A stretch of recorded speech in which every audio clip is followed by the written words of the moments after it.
ఈ మహాలయ పక్షాల్లో మీ పితృదేవతలకు కాశీ మహాక్షేత్రంలో సెప్టెంబర్ 8 నుండి 21 వరకు జరిగే తిలాహోమంలో పాల్గొనండి. శ్రీమాత్రి నమః. నేను Geethanjali. Welcome to Suman TV. దేవీ శరన్నవరాత్రులు వచ్చేస్తున్నాయి. ఎంతో ఉత్సాహంగా జరుపుకునేందుకు మనందరం సిద్ధం అవుతున్నాం. కాకపోతే ఎన్నో సందేహాలు ఉంటాయి కదా మనందరికీ. ప్రత్యేకంగా ముందు రోజు మహాలయ అమావాస్య తర్వాత రోజు నుంచే ప్రారంభం అవుతుంది. అందులో గ్రహణం వచ్చింది అంటున్నారు ఈసారి. మరి ఎలాగా? అందులో మనం ఏంటంటే ముందుగానే సిద్ధమైపోతాం. మరి ఆ రోజు శుభ్రపరచుకుంటే అది లెక్కలోకి రాదా? మళ్ళీ తర్వాత రోజు మళ్ళీ శుభ్రపరచుకోవాలా? అసలు మొత్తంగా ఈ నవరాత్రులన్నాళ్ళు మన దగ్గర ఏ వస్తువులు ముందుగానే సిద్ధంగా ఉండాలి, ఏ వస్తువులు ఉండకూడదు, ఏవి ఉండాలి, వీటి గురించి తెలుసుకుందాం.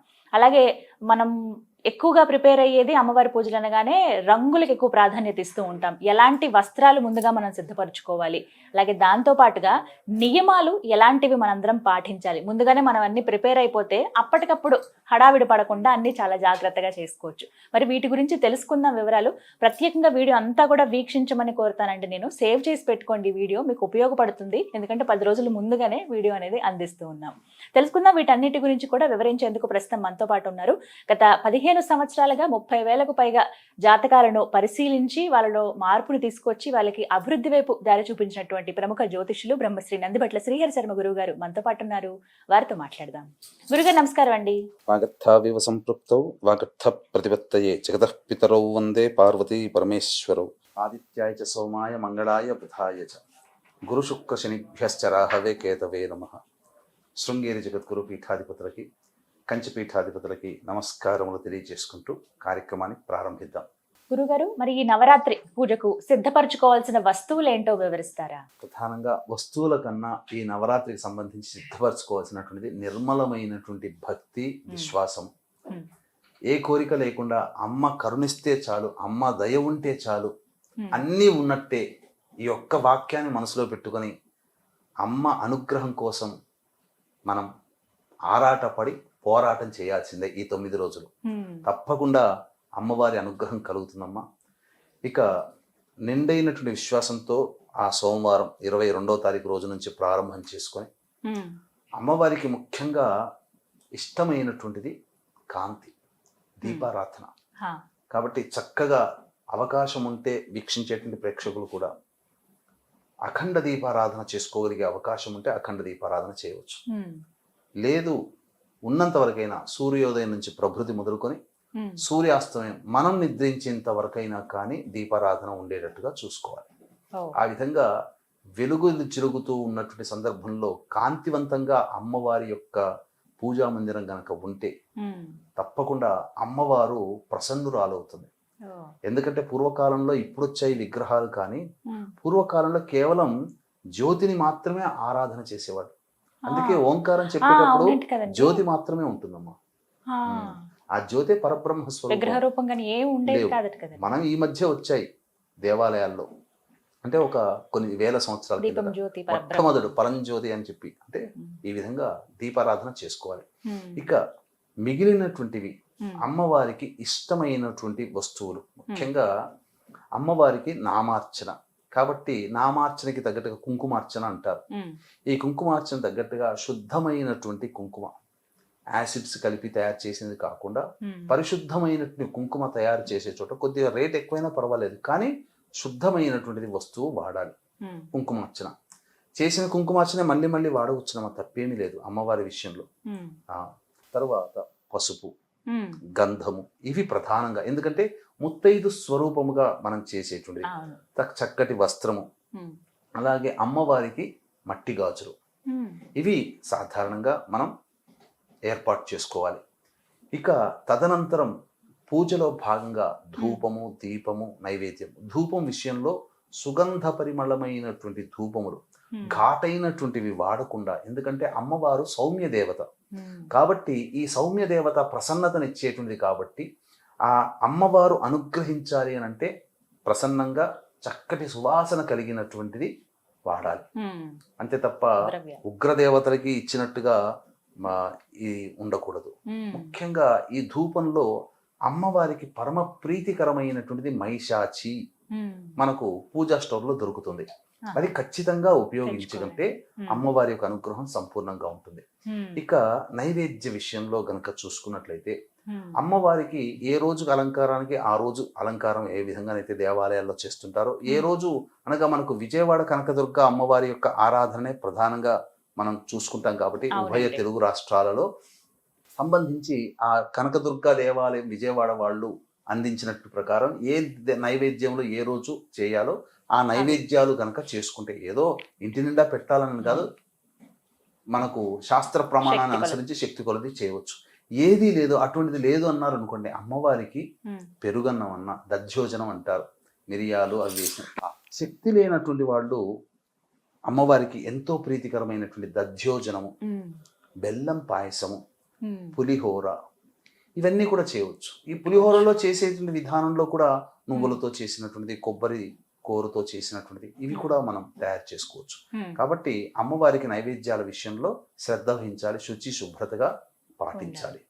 ఇక అన్నిటికంటే ప్రధానముగా ఇల్లంతా కూడా పరిమళ భరితముగా ఉండాలి. అంటే సెంటు కొట్టమని కాదు, ఇల్లంతా కూడా సుగంధ ద్రవ్యములతో ప్రధానముగా నింపుకోవాలి. అయితే ప్రధానంగా మొదటి రోజనే కాదమ్మా, ఈ 9 రాత్రుల పాటు కూడా, అంటే దసరా విజయదశమి అయ్యేంత వరకు కూడా, నవరాత్రులు మొత్తం కూడా ప్రతిరోజు కూడా ఇంట్లో నెగిటివ్ ఎనర్జీ రాకుండా ఉండడం కోసమే ఇల్లంతా కడుగుతారు కదా. కడిగిన తర్వాత మంచి శుభ్రమైనటువంటి నీటిలో కొంత గంగా జలము, గోదావరి నీళ్ళు, కృష్ణా నీళ్ళు, నర్మదా నీళ్ళు, ఏదో ప్రముఖ నది నీళ్లు ఉంటాయి, ఆ నది నీళ్లు కొంత వేయడం. వేసిన తర్వాత అందులో గళ్ళ ఉప్పు, మెత్తటి ఉప్పు, అయోడైజ్డ్ కాదు, గళ్ళ ఉప్పు, అలాగే జాజికాయ, జాపత్రి పిండి చేసి అది, తర్వాత కుంకుమ పువ్వు, చక్కటి పసుపు, అలాగే గోఅర్కం అంటే గోపంచకం వేసి అంతా కడియెత్తి పెట్టి, ఆ ముందుగా ఆ రోజంతా ఇల్లంతా శుభ్రపరుచుకుంటాం కదా, మళ్ళీ ఒక మారు పలుచడి బట్ట తడిపి మళ్ళీ ఒకసారి ఆ విధంగా చేస్తే దేవతా శక్తి ఆవహిస్తుంది. ఆవహించినటువంటి దేవతా శక్తి స్థిరంగా ఉంటుంది, మళ్ళీ వెళ్లకుండా. అసలు నెగటివ్ ఎనర్జీ పోవడం కోసం కూడా ఈ ప్రక్రియ ప్రతిరోజు ఇలా చేసుకుంటే చాలా మంచిది, ఉదయము సాయంత్రం. అప్పుడు ఏమైపోతుందంటే ఒక 2 రోజులు చేసి చూసిన తర్వాత ఇల్లంతా కూడా ఏదో ఒక శాంటిటీ, ఒక పవిత్రత, ఒక ప్రశాంతత, ఒక ఆనందం, చేస్తున్నటువంటి వాళ్ళకి కూడా కుటుంబ సభ్యులందరూ సహకరించడం మొదలు పెడతారు. ఇవన్నీ ఈ వాతావరణం అంతా దైవిక వాతావరణం కనిపిస్తుంది. ఈ విధంగా చేసుకోవాలమ్మా. తర్వాత అమ్మవారికి ఖచ్చితంగా తాంబూల ప్రీతి కాబట్టి ఖచ్చితంగా తాంబూలం అనేటువంటిది అమ్మవారికి పెట్టాలి. ఆ తాంబూలాన్ని కుటుంబ సభ్యులు తీసుకోవచ్చు, తప్పేమీ లేదు, 10 రోజులకు సరిపడా అది కూడా చేసుకోవచ్చు. శక్తి ఉంటే, ధనవంతులైతే ప్రతిరోజు ఒక ముత్తైదుని ఒక రూపంగా, మొట్టమొదటి బాలా త్రిపుర సుందరి రూపం కాబట్టి అమ్మాయిని 9 ఏళ్ల లోపల ఉన్న అమ్మాయిని పిలిపించి బాలాగా వచ్చి అమ్మాయిని చక్కగా బట్టలు పెట్టి అమ్మాయికి పాద ప్రక్షాళన చేసి అమ్మవారి లాగానే పూజించుకోవచ్చు. తర్వాత ప్రతిరోజు ఒక్కొక్క అవతారంగా అమ్మవారిని భావన చేసి ఆ యొక్క వ్యక్తికి చక్కగా వస్త్రములు, దక్షిణ, ఇంట్లో భోజనం పెట్టడం చేయొచ్చు. శక్తి లేని వాళ్ళు కూడా ఉంటారు. ఉన్నప్పుడు ప్రధానంగా 10వ రోజున, విజయదశమి రోజున, ముగ్గురు ముత్తైదులైనా కానీ కనీసం, లేదా ఒక్కరికైనా కానీ పిలిపించి ఆ ముత్తైదుకి సంబంధించినటువంటి, అమ్మవారికి సంబంధించినటువంటి వస్తువులు, పూజలో వాడినటువంటి వస్తువులు ఇవ్వవచ్చు, దానం చేయవచ్చు. ఈ విధంగా చేసుకుంటే ప్రసన్నురాలు అవుతుందమ్మా, అమ్మవారి యొక్క అనుగ్రహం కలిగింది. ఇంకా చెప్పాలి అంటే కొన్ని నియమాలు పాటించాలి. సాధ్యమైనంత మేర మౌనంగా ఉండడానికి ప్రయత్నం చేయాలి. ఎల్లప్పుడూ కూడా 22వ తారీఖు నుంచి మొదలుకొని విజయదశమి అయ్యేంత వరకు కూడా ఎప్పుడూ కూడా శ్రీమాత్రే నమః, శ్రీమాత్రే నమః, శ్రీమాత్రే నమః, వంట వండుతున్నా, స్నానం చేస్తున్నా, ఇలా ఏది చేస్తున్నా, ఒక్క కాలకృత్యాదులు తీర్చుకునే సమయంలో తప్ప, స్నాన అశౌచ సమయంలో, దంతధావన, ఈ 3 సమయాల్లో తప్ప ఎప్పుడు కూడా శ్రీమాత్రే నమః, శ్రీమాత్రే నమః. వంట వండుతున్నా, మామూలు రోజుల్లో వంటకి ఇలా నామజపం చేస్తూ వండి అమ్మవారికి ఇచ్చిన నైవేద్యం పెట్టుకున్నటువంటి పూజించడం ఎంతో అమృతంగా ఉంటుంది. ఇంకా జుట్టు విరబూసుకొని ఉండకూడదు. తలస్నానం ప్రతిరోజు చేయాల్సినటువంటి అవసరం ఏమీ లేదు. మొదటి రోజు తలస్నానం చేయవచ్చు. స్త్రీ వరకు మనకు చెప్పబడినటువంటి ధర్మశాస్త్రం ప్రకారము నిద్ర నుంచి లేవగానే నీళ్లు చల్లుకుంటేనే స్నానం చేసిన ఫలితం. పురుషుడికి మాత్రం ప్రతిరోజు స్నానం ఆచరించాలి, తల స్నానం. పైగా ఈ 9 రోజుల పాటు అతి పవిత్రముగా దాంపత్యం లేకుండా ఉంటారు కాబట్టి ప్రతిరోజు స్నానం చేయాల్సిన అవసరం అయితే లేదు. వాస్తవానికి శాస్త్ర ప్రకారం చేయగలిగే ఓపిక శరీరం సహకరిస్తే చేయవచ్చు, చేయకపోయినా తప్పులేదు. కానీ లేవగానే కొన్ని నీళ్లు పుండరీకాక్ష అనుకుంటూ 3 సార్లు అనుకుంటూ శిరస్సులో చల్లుకుంటే చాలు. ఇలా ఈ విధంగా ప్రతిరోజు కూడా నిర్మలమైన మనస్సుతో దాంపత్య జీవితానికి బ్రహ్మచర్య వ్రతాన్ని పాటిస్తూ చక్కగా చేసుకోవాలమ్మా.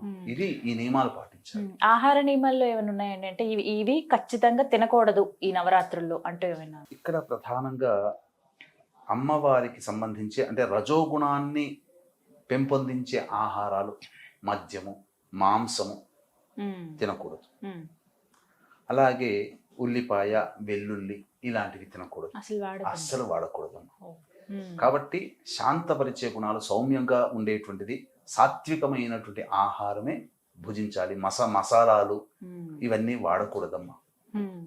ఈ 9 రోజుల పాటు పూర్తి శాకాహారం అనేటువంటిది ఉంటే అమ్మవారు చాలా ప్రీతిగా పాత్రలు అవుతుంది. కలశం ఖచ్చితంగా సిద్ధపరచుకోవాలా అండి? ఖచ్చితంగా పెట్టుకోవాలా మేము?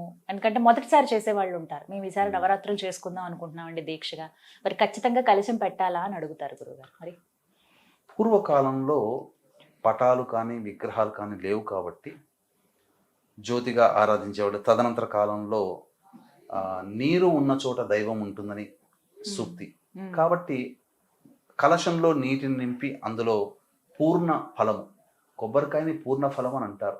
కారణం ఏంటంటే బ్రహ్మాండం అంతా అందులోనే ఉంది. బ్రహ్మాండానికి స్వరూపమే కొబ్బరికాయ. అందుకనే ఈ యొక్క భూమండలాన్ని, బ్రహ్మాండాన్ని దానం చేయాలంటే ఎవరికి శక్తి కాదు కాబట్టి కొబ్బరికాయ దానం చేస్తే బ్రహ్మాండాన్ని దానం చేసిన పుణ్య ఫలితం వస్తుంది. అందుకనే సమస్త బ్రహ్మాండము ఆ కొబ్బరికాయ స్వరూపంగా అని కాబట్టి, సకల దేవతా స్వరూపం కాబట్టి ఏ పూజ చేసినా పూర్ణ ఫలం కలశము, కలశం మీద, కలశం లోపల కొన్ని ఆ పత్రములు, పంచపల్లవాలు, దాని మీద కొబ్బరికాయ. అయితే కలశాన్ని పెట్టుకునేటువంటి అవకాశం ఉండగలిగి అంటే దాన్ని నిలుపుకోగలగాలి. అంటే ఏంటి, కలశం అనేది పెట్టిన తర్వాత మొట్టమొదలు ఆవాహన ప్రాణప్రతిష్ఠ చేయాలి. ఈ ప్రాణప్రతిష్ఠ మంత్రము మామూలుగా చూసే పుస్తకాల్లో దొరకదు, మామూలుగా పూజా పుస్తకాల్లో దానికి ఒక మంత్రం. అందుకనే పూజారిని ఆ విధంగా నియమించుకునేవాళ్ళు. చాలా మంది సాధారణంగా ప్రాణప్రతిష్ఠ మంత్రాన్ని ఇవ్వరు. అందుకనే ఎవరైనా కానీ వీక్షించేటువంటి ప్రేక్షకులు ఇప్పుడు మనం చెప్పుకోబోయేది అనగా పూజలో భాగంగా అమ్మవారిని ఆ కలశంలోకి ఆవాహన చేసి వెంబడే తమలపాకుని ఇలా తమలపాకు అగ్రభాగం అంటే తొడిమలు ఇక్కడ పెట్టుకొని ఈనెలు అక్కడ ఉండాలి. అప్పుడు ఇలా తమలపాకు పెట్టుకొని దాని మీద ఇలా చెయ్యి వేసి బొటన వేలు పెట్టి ఇలా కలశం మీ ఆనించి ఇప్పుడు చెప్పబోయేటువంటి మంత్రాన్ని విన్న ఆ సమయంలో ఆ విధంగా శ్రవణం చేసిన లేదా ఈ మంత్రాన్ని చెబుతూ ఆ విధంగా క్రియ చేసుకున్న సంబంధించినటువంటి ప్రాణప్రతిష్ఠ అమ్మవారు వచ్చేసేస్తుంది. అమ్మవారి ధ్యాన శ్లోకం ఏదైనా కానీ ఇష్టమైనటువంటి అమ్మవారి ధ్యాన శ్లోకం, లలిత అమ్మవారి ధ్యాన శ్లోకం చేసిన తర్వాత ప్రాణప్రతిష్ఠ మంత్రం ఓం అసనీతే పునరస్మా సుచక్ష పునః ప్రాణమిహనో దేహి భోగం జోక్వస్యేమ సూర్యముచ్చరం తమనమతే మృళయానః స్వస్తి అమృతం వైహి ప్రాణ అమృతమాపః ప్రాణ నేవయథాస్థానముపహ్వయతే. ఈ మంత్రాన్ని చక్కగా చేసుకోవచ్చు. ఈ మంత్రాన్ని చదవలేని వాళ్ళు మేము సరిగ్గా విన్నామో లేదో అని చెప్పి సందేహం ఉంటుందమ్మా. అటువంటి వాళ్ళకి ఏమీ లేదమ్మా. భావన ఇక్కడ మంత్రంలో అర్థమే కదా మనం చేసేది. మన భావన, మన అర్థం అమ్మవారికి అంటే ఏంటి, ఆ విధంగా తమలపాకు పెట్టి ఎంతో ప్రేమగా ఆహ్వానం చేస్తే వచ్చావమ్మా, నిండుగైనటువంటి హృదయంతో, కరుణా హృదయంతో వచ్చావు, నేను చేసే పూజలో నిక్షిప్తమై ఉన్నావు కాబట్టి నీ అద్భుతమైనటువంటి దేవతా శక్తి ఇక నుంచి నా పూజ పూర్తి అయిపోయి ఇక చాలమ్మా నీ పూజ పూర్తి చేసుకున్నాను అనేంత వరకు ఆ ప్రాణశక్తి ఈ కలశంలో, నీ దివ్యశక్తి కలశంలో ఉండే విధంగా కరుణించు మాత అనే భావాన్ని తలుచుకొని ఆ విధంగా చేసినా చాలమ్మా ప్రాణప్రతిష్ఠ అవుతుంది. ఖచ్చితంగా ప్రాణప్రతిష్ఠ. వీడియో సేవ్ చేసుకుంటే మీరు అన్నది వింటూ అలా చేసుకున్న ప్రాణప్రతిష్ఠ. తర్వాత ఈ ప్రాణప్రతిష్ఠ అయిపోయిన తర్వాత ప్రతిరోజు కూడా త్రికాలాలలో కనీసం ఉదయం లేదా సాయంత్రం అయిన సంధ్యా సమయంలో ఈ సంబంధించినటువంటి పూజాది కార్యక్రమాలు పంచోపచార విధానంగా కలశం చేసుకోవాలి. పెట్టుకుని ఆనవాయితుంటే ఖచ్చితంగా చేసుకోవాలి. హ్మ్. కానీ చాలా మందికి కలశం ఏదో పెట్టుకుంటారు, పూజ ఆ. చేసుకుంటారు. కానీ ప్రాణప్రతిష్ఠతో కూడుకున్న ఉన్నప్పుడు హ్మ్. 9 రోజులు చేయగలిగే శక్తి ఉంటే 9 రోజులు చేయవలసిందే. హ్మ్. ఇక మళ్ళీ ఉద్వాసన ఆఖరి రోజున ఉద్వాసన అంతే. మంత్రంతో చెప్పాలి. హ్మ్. అలాగే అఖండ దీపం కూడా వెలిగిస్తారండి. ఇది కూడా నియమమా? ఖచ్చితంగా ఉండాలా లేకపోతే వారి వారి ఇష్టమేనంటారా? ఎవరి ఇష్టానుసారం. అంతేనా? ఎందుకంటే అఖండ దీపము అనేటువంటిది ఆ 9 రోజులు పూజ చేసుకుంటూ ఉంటే దేవతాశక్తిని ఆహ్వానం చేసినప్పుడు అఖండ దీపం ఉందనుకోండి, ఆ దేవతాశక్తికి కూడా మార్గం.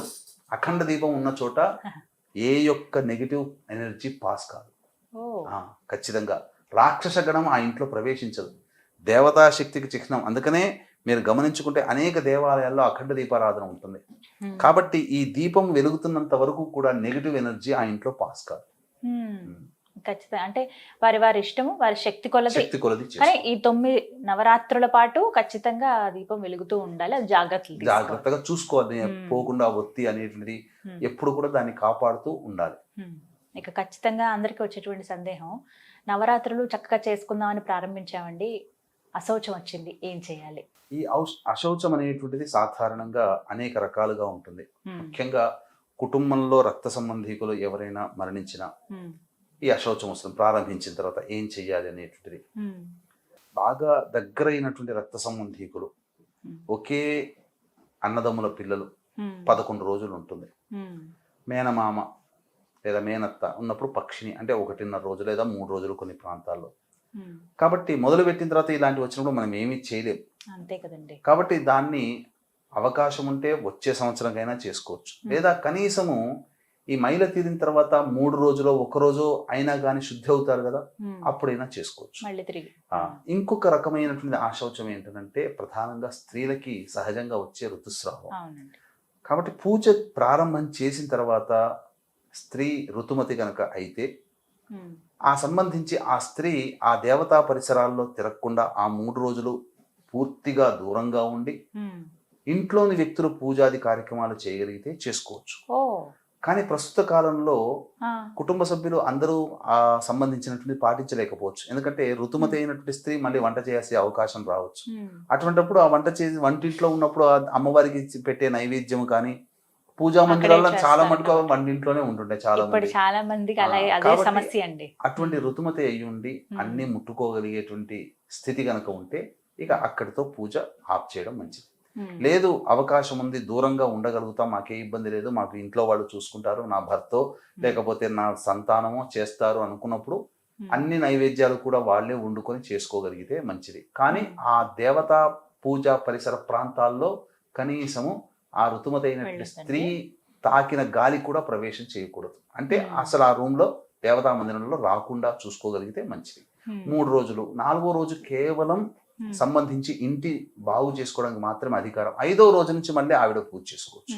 తర్వాత అక్కడి నుంచి వారు మళ్ళీ కొనసాగించుకోవచ్చు.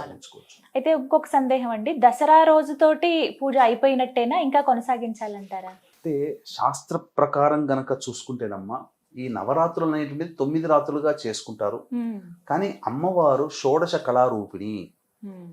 మన అమావాస్య వెళ్ళిన పాడ్యం నుంచి మొదలుకొని పౌర్ణమి వరకు కూడా ఈ సంబంధించిన 15 కళలతో పక్షము రోజులు విరాజిల్లుతుండి అమ్మవారి కళ చేరి 16 కళలతో ఉండిపోతుంది.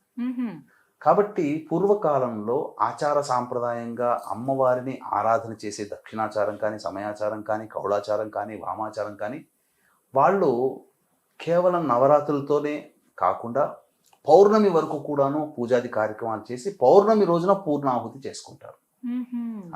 అది కాబట్టి మరి ఇప్పుడు పౌర్ణమి వరకు చేయొచ్చండి, పౌర్ణమి వరకు చేసుకోవచ్చు. ఎందుకనంటే ఇక్కడ చాలా మంది పూజలు చేసుకుంటూ ఉంటుంటారమ్మా. అంటే ఏంటి, ప్రతిరోజు ఎంతో భక్తిగా పూజ చేసుకుంటుంటారు. అందరికీ కూడా ప్రధానంగా ఏంటనంటే మన ఇంట్లో పూజ చేసుకున్నాం కానీ అమ్మవారి అనుగ్రహం ఇంకా విశేషంగా కలిగితే బాగుండును అని చెప్పి అని చాలా మందికి ఉంటుంది. కాబట్టి పైగా ఈసారి పౌర్ణమి తిథి ఉత్తరాభాద్ర నక్షత్రంతో వచ్చింది. సాధారణంగా రేవతి నక్షత్రంలో కానీ, అశ్వినిలో కానీ, లేదా భరణి నక్షత్రంలో కానీ ఆశ్వీజ పౌర్ణమి వస్తుంది. ఉత్తరాభాద్ర నక్షత్రంతో కూడుకున్నటువంటి ఆశ్వీజ పౌర్ణమి రావడం చాలా విశేషము.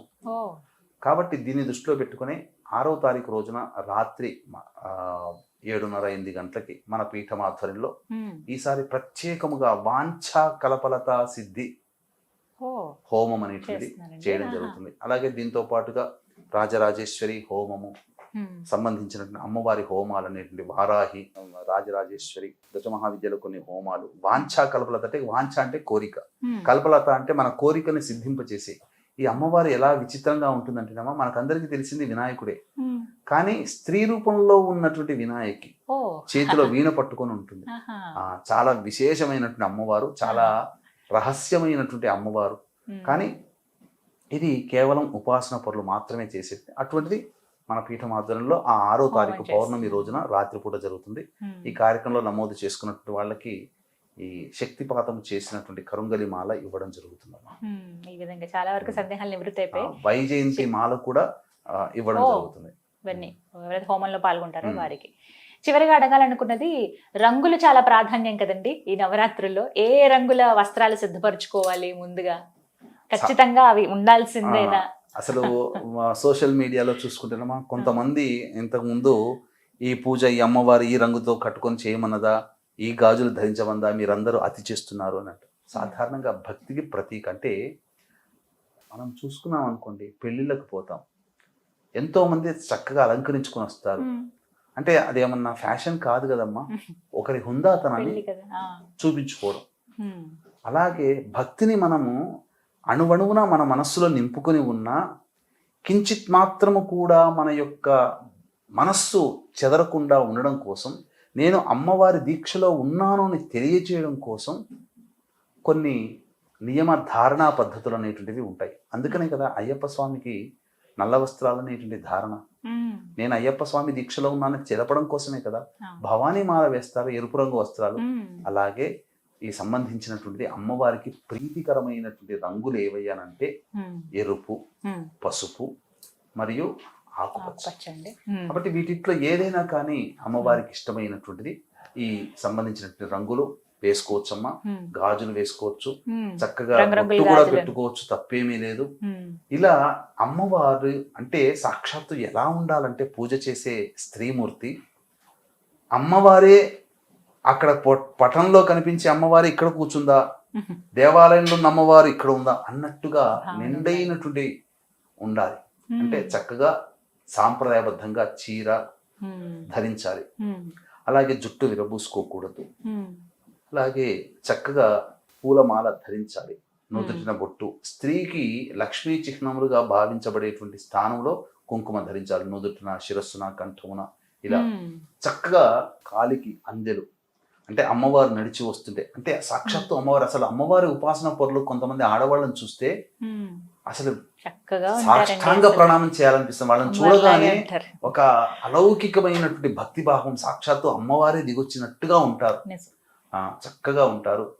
అలాగే ఈ రకమైనటువంటి విధానంలో లాగా చాలా మంది అమ్మవారు, ఇప్పుడు మనం చూసామనుకోండి, అనేకమైనటువంటి ఆహార విహారాల్లో కనుక చూస్తే వాళ్ళ యొక్క కనిపించే దృశ్యంలో కొన్ని వస్తువులు వాడు, లిప్స్టిక్ లాంటివి, ఇట్లాంటివి, అంటే సాధారణమైనటువంటి సాంప్రదాయానికి విరుద్ధంగా కొన్ని ధరిస్తూ ఉంటుంటారు. అటువంటి ధరించకుండా ముఖ్యంగా ఆ 9 రోజులు సుమంగళిగా ఉన్నటువంటి స్త్రీమూర్తి అసలు చెప్పాలి అని అంటే, ఒక్క భర్తకి తప్ప ఎవ్వరికీ కూడా మాంగళ్యం కనిపించకూడదు. శాస్త్ర నియమం అది. మాంగళ్యం అనేటువంటిది ఎప్పుడైతే అలా బహిరంగ కనిపిస్తూ వేసుకుంటారు కదమ్మా, భర్తకి ఇబ్బందులు కలుగుతాయి.